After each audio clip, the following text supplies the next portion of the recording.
Hello everyone, I am Mihir Joshi. Welcome back to another session of Like Minds Community Bootcamp. Today we will be talking about member retention strategies.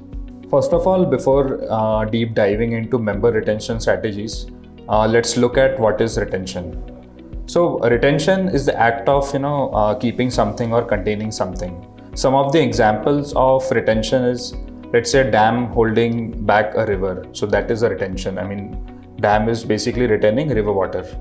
One of the example can be someone being held in a rehabilitation center, or a memory is also a retention. So here in our case, we will talk about our member retention in the community. Okay, and by member retention in the community, I mean that members are actually coming back on the app. So once they join the community, they will have access to the Like Minds app. Okay, now if those members are coming back to the app, they are opening the app or they are participating via Like Minds app, then those people are basically called as retained people. But those who have become the member of the community, but after becoming member, they are not coming back to the app, let's say, in 3 days, 7 days, 10 days time, then we will call those people as they are not retained. So whenever they come back, we will call them as retained member. And retention is very, very important because it is the topmost funnel to improve overall metrics of your community. For example, if members are retained, then there are high chances that out of, let's say, 100 members are retained, few would get engaged, few would engage in the community, few would create messages, few of them would create chat rooms, few of them might participate in the event. So everything flows from member retention, and that's why member retention is very, very important.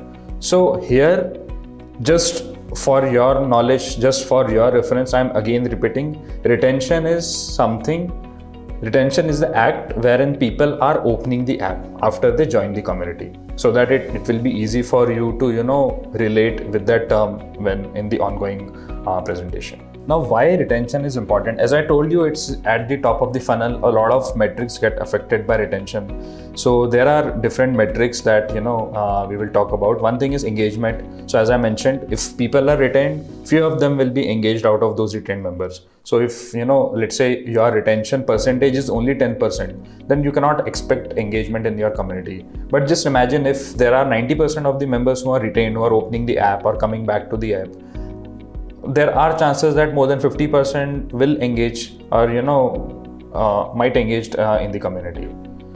The next point is value provided over time. So retention metrics basically tells us about the value that we are providing. Let's say if retention is very less, it will clearly tell us that something is missing. People are not basically liking the content or not liking the overall community. It means that we are not able to provide the value over a period of time. So we should, we can rethink, we can change our content strategy, we can change the events that we are doing, and that might increase the retention, and that might increase the overall objective of the community, that is the engagement part. Third thing is personal relationships. So yes, personal relationships are important, and retention basically tells us that there is some kind of personal relationship of a community manager with the members.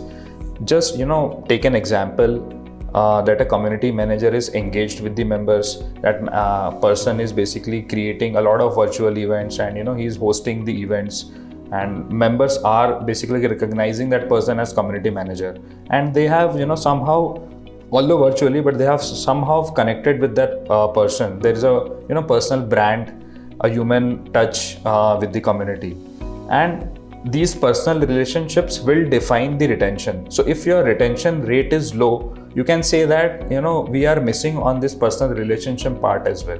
But if the retention rate is high, you can basically correlate that there is some personal relationship and community manager is doing a lot of things, and that's why the retention is higher. So retention, with retention data, you can take actions on these points. Now the fourth point is getting referrals. So if you expect that people to refer to your community, but you see that referrals are very low, you can just check back in the retention numbers. You will see that since the retention is low, it's directly affecting the referrals as well. Because people will refer other people to your community if they seriously find value. And if they are finding value, it means they will get retained. And if retention is high, you can basically judge that, okay, I can plan for my referral campaign now. People are retained. It means they are actually getting some value from the community. So that's how retention numbers are very important in planning your future steps, in understanding the problem statement, and then taking the action. We'll talk about the channels, how to improve retention. What are the channels, or what are the different ways that will help us in improving our retention numbers? So there are different channels that I have mentioned. So the initial channels, that is introduction chat room, announcement rooms, member recognition, gamification, these 4 points majorly or heavily focus on in-app retention. So by in-app, I mean the community that you have created on LikeMinds app. We will use majorly these channels in the app. But apart from that, there are channels like email, WhatsApp, virtual meetup events. These are basically outside the app channels. We will not go in the app. We will basically, these channels are not on the app. First one is the intro rooms. So you would have noticed that whenever someone joins your community, a new member joins your community, an automated intro room is created. And the function of that intro room is members can welcome a new member. Why we have introduced intro rooms is the analogy is basically follows. I'll give you an example. So just imagine that you're going to a party, and the host really welcomes you very warmly. He introduces you with his friends, and those people also talk to you very nicely. They ask some certain questions. You have a very good chat with those people as well. So you will feel really belong to the party. You would want to come back to the party again and again, specifically hosted by that person. But on the other hand, just imagine you're going to a party and nobody is talking to you. You are left alone. You are just standing in a corner. So you will not feel good. You would definitely not want to come back to such parties, specifically hosted by that person. So that's why introduction room concept is there. We have these intro rooms to basically welcome these new members. And at the initial point only, if you have a conversation with a new member, that percentage, probability will be very high that person will be retained, that person will come back and participate in the community. So there are ways in intro rooms. As a community manager, you should definitely greet a new member with a personalized message. You can also get them involved by helping them how to use the app. You can share some important chat rooms with them so that they don't have to look after various chat rooms, what to do, where to see chat rooms. You can initially help them via their intro rooms only. You can also introduce some of the like-minded people which are already there in the community. You can tag them in the intro room so that they have a good conversation with the new member. So that way, that new member will feel really belong to the community, and the chances will be very high that he will come back to the app, and your objective of retention is fulfilled. So if he's coming back, it means he's getting some value. It means he's liking to be part of that community, and that's what our aim is, to basically improve the retention numbers. Next point is announcement rooms. Now you would have seen in LikeMinds app, announcement rooms are there. So announcement rooms are auto-created. Whenever you create a community, announcement rooms are auto-created, and it is auto-followed by everyone. The only difference is only community managers can create messages in announcement room. The idea is that announcement rooms are used to basically share some important announcements or events, or any important chat room that you are creating. You should send them via announcement room. Nobody else can message in that announcement room, so that we reduce a kind of spam. Otherwise people will get a lot of messages in announcement room, and it might reduce the overall experience of the community or of the app. So that's why it is we have restricted it for creating messages only to community managers. But since it is auto followed by everyone, so everyone will receive the notification if you are posting something on announcement room. And once they receive the notification, there are high chances that they will check the announcement room. One thing is this. Second thing is, let's say if they have missed out on some important announcements or on some important events, So they would like to come back to the announcement room and check that. So it will also increase their retention. So in announcement room, you should promote chat rooms. You should focus on writing good content while promoting a chat room or an event. And ideally, you should create a ritual that at least you are sending one message per day in an announcement room, so that people are getting notification and then they are checking the announcement room for major updates. Moving on to the next part, that is member recognition. So this is really important. By member recognition, I mean you should recognize those people who are super active in the community, who are creating a lot of messages in the community, or who are actually creating content by chat rooms, and they are basically helping you indirectly to engage other members in the community. So you should recognize them. One way to recognize them is in app only you can provide or you can create custom titles for these members. So one of the example can be one person who is creating a lot of messages, you can give him a title top message creator, or let's say another title can be most active member of the community or top chat room creator of the community, or anything you can add which is a title.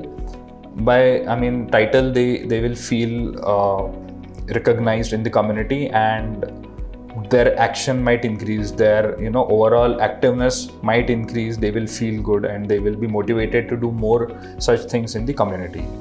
Another way is you can promote these members via your social media platforms. You can basically share in a story that this person is the top message creator of the month, and you can tag that person. So this will again get them a good feeling, they will feel recognized in the social media, and their act of doing things for community will definitely go up. You can also make some members as chat room owners. So if let's say there are specific people who are doing a lot of discussions in a particular chat room, so you can identify such people, you can reach out to them and you can tell them ki, hey, you are doing a very good stuff, you are creating a lot of good content and people are really liking this content, so why don't you take the responsibility of this chat room? We will make you a chat room owner and you can drive the conversation in this particular chat room. So this will definitely add on to their recognition part, and they will definitely super actively start conversing in that particular chat room. So that way you will make sure that members are engaged, super active members are taking part in creating content, and your workload, or I would not say workload, but it will be easy for you to manage the community at an overall level. Next is gamification. So by gamification we mean there should be diversity in the content type. Okay, this is a content type wherein one thing is that you are sharing content, you are creating chat rooms and people are discussing. But sometimes people also love some change. They would love to see some different type of content. So that's where gamification comes in. You should definitely try to gamify content in your community, play games with your members. So one of the example which I have seen a lot is last photo game. So you can ask people to share the last picture they took on their smartphones or phones and share the story behind it. People love such topics. Those people who are actually inactive, but if they see such things going in the community, they might participate because this is kind of fun. This is where people feel that they are playing certain kind of game and they will definitely enjoy it. So try to have gamification. Another way is you create quizzes or you create polls in the community so that it's easy for people to participate. It's not a basically chat or a discussion. People are just participating, and it's a gamification. They would be curious to know the correct answers. They would be curious to know the option that they have chosen, how many people are basically going with them or how many people are going against them. So it's kind of a gamification which increases the engagement and overall retention in the community. So whenever you are planning for gamification, whenever you are creating such content in the community, whenever you are creating such chat rooms in the community like poll rooms, or whenever you are playing games, you should definitely promote it via announcement room, because as we discussed, announcement rooms are auto followed by everyone. So definitely use announcement room to promote gamification content. Adding to a gamification, you can also create some virtual events in which people participate. You can plan to have quizzes. or play some team games when people are there live on, let's say, a Zoom call or a Google Meets call. It will add up to their overall experience in the community, and it will definitely increase the retention. So you will see the difference. Those people who are participating in the events, those people who are participating in the gamification activity, their retention are usually higher than the other members. That's why you should promote such thing, and you should regularly do gamification. Now the next channel is email. Email is basically outside the app. The other points that we have discussed earlier were majorly focused on app. Some things were outside the app, but majorly it was in app. Now email is outside app. So email is again a connection point. Basically what we are trying to do is, overall if you see, retention is improved by more touch points and more quality touch points. So in app also we try to touch those members via quality content, and outside the app also we are touching via these channels. Like email is one channel, but content is again important. So connect with your members via email. Share a weekly newsletter with your community highlights. So highlight some of the important part of the community, some of the upcoming events that you are planning, so that people who have missed something in the community, or who want to participate in certain events, they will see the email and they will register themselves, or they might check the app. So this will make sure that our retention is maintained or it's increasing. You can mention basically some top performing members in the community, like providing a recognition to the members, highlight some of the top chat rooms, and mention upcoming events. So all these are basically touch points, and we are asking them to take some action. Not directly asking, but yeah, we are sharing some info so that they take an action via that email. And email really helps in maintaining or increasing the retention. Next is WhatsApp. So WhatsApp is a very, very powerful tool. I mean, everyone is using WhatsApp, and if you compare the open rates of WhatsApp with email, WhatsApp is way ahead. I mean, I would say 90%, 95% people will open your WhatsApp message and check. I also personally, whenever I get a WhatsApp message, I definitely open it and check. But emails open rate are usually lower. However, the problem with WhatsApp is specifically focused on building one-to-one connection. You should not use it to promote anything in mass, because it's very personal. And if you share regularly every week something on WhatsApp, so people might think, yeah, it's creating a lot of spam. They might block you, or they might say no to you, don't send me a lot of WhatsApp messages. So you should make sure that you are not overdoing WhatsApp messaging. You are just building WhatsApp to have one-to-one connection with specific members, and you should use personalized messages here. Don't promote much content here. Via personalized messages, when you are having conversation, you can go ahead and you might share some interesting chat rooms which the member is aligned.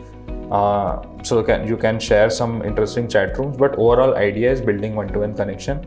But this will definitely help you to retain, because if those people are connected to you and they're talking to you, so they will definitely come back to the app, and they will definitely check the app. So events are again a great way to retain members in the community. People love to participate in event, and event is again another form of activity people would love to take part in, apart from chats or conversations, or taking part in some kind of games or quizzes. Events are one thing that people really look after. They basically want to learn something, they want to participate in something. And if you conduct events, and if you plan out certain events, if you do AMA sessions. So AMA sessions are basically asking one of the expert in the community, or maybe an external person, to basically address queries of the members on a particular topic. So all these things are part of an event. These events basically helps in retention, and you will also see those people who are participating in the event, their activity, their engagement, or their retention is usually higher than other members, because these people belong to the topic. They are interested in the topic. That's why they are investing their time and coming, and they are participating in the events. So you should definitely plan out different types of events, and these events should be happening consistently, at least once in a week, or let's say 2 events at a fortnightly basis. You can decide a frequency, but be consistent in this event. Deliver quality content, take feedbacks from the members, and improve your event calendar. It will definitely impact your retention numbers, and from retention everything flows down. That's it from today's topic about member retention. Do follow these practices, do apply these knowledge, you will see great results in your community engagement. Thank you.